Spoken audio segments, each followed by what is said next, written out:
বিয়ে করতে চাইলে আগে যুদ্ধ থামাও।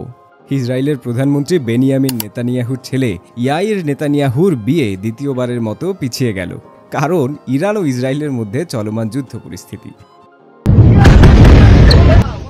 নেটিজেনদের অনেকে বলছেন নেতানিয়াহুর ছেলের বিয়েও যেন গাজার যুদ্ধবিরতির অপেক্ষা করছে।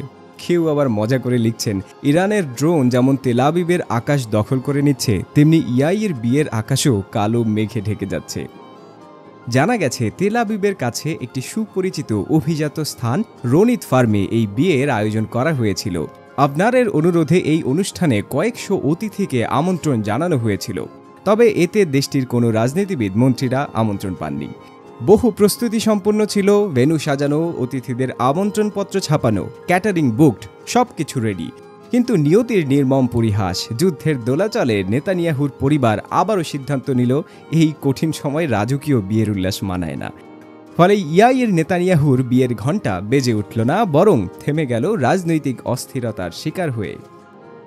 বিয়ে উপলক্ষে নেওয়া হয়েছিল ব্যাপক নিরাপত্তা ব্যবস্থা। সোমবার কিবুৎজ ইয়াকুমের 1.5 কিলোমিটার রেডিয়াস পর্যন্ত আকাশসীমাও বন্ধ ঘোষণা করা হয়েছিল।